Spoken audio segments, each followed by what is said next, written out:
Rome is gearing up for the Jubilee of Teenagers, scheduled for the end of April, culminating in the canonization of Carlo Acutis, the first millennial saint.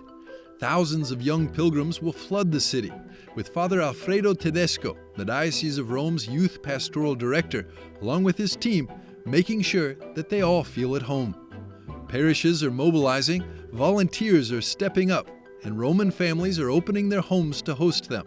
But how can the Church truly connect with today's youth? Hannah Brockhouse, EWTN's senior Vatican correspondent, sat down with Father Tedesco to find out. Father Alfredo Tedesco, what is the Diocese of Rome doing for the Jubilee of Teenagers in April? Chiaramente la Diocesi di Roma è la diocesi del Papa. Clearly, the Diocese of Rome is the Pope's diocese, and therefore the host diocese for the Jubilee of Youth event.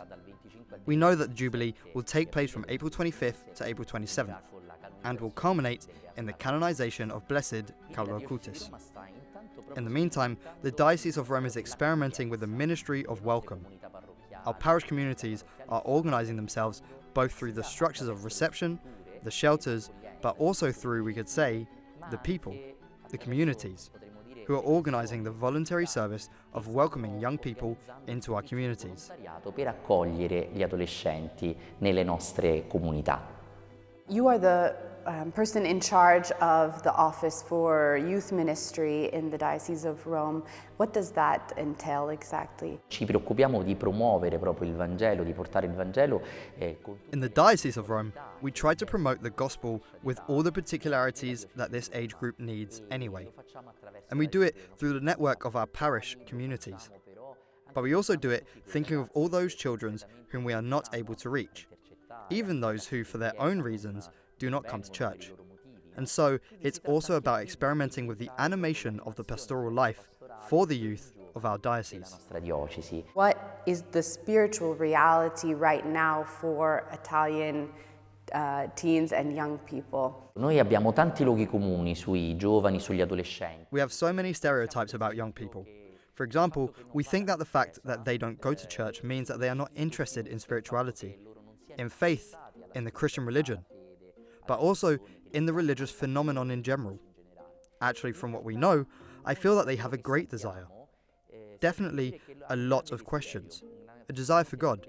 Deep, sincere, authentic, just not expressed in the way we're used to. I'm talking about us adults. Are there any particular challenges in this moment to reaching young people and to encouraging them to participate greater in their faith, to answer this desire? The Office of Youth Ministry, the initiatives that we have done, having started right in the COVID period of the pandemic. I started this service on September 1st, 2020.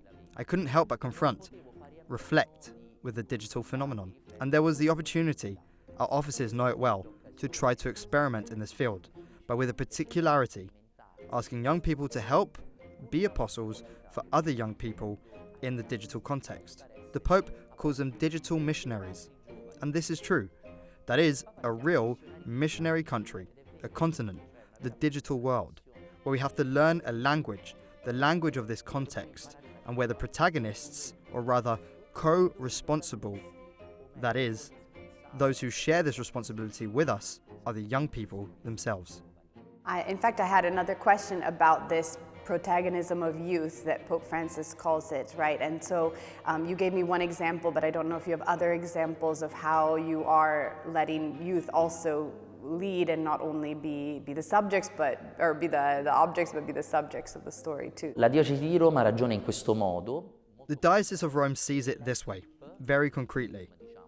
In the team, let's say, in the team for youth ministry of the diocese, I wanted there to be both adults, because it's good that there are, and also less adults. In Italian will be young adults, which are families, consecrated, and so on. But I, at the decision-making level, always want to hear their opinion. Saint Benedict says, when in doubt, listen to the young person. I have tried to make this rule fundamental for me, necessary, so that I don't think of them only when decisions are already taken, but in the process of making decisions, always asking them for their word, which is often the last one. That is, where we adults can't reach, their freshness has led me concretely to always do the right thing. Sempre a fare la cosa più giusta. Right now we're in the Jubilee of Hope, so I wanted to ask, what gives you hope for the future of the church and for the future of young people right now? Per me I giovani To me, young people are hope. To look at them, to prepare them, to work with them, to be with them, gives me so much joy and hope. But it also gives me reason to look to the future with so much faith.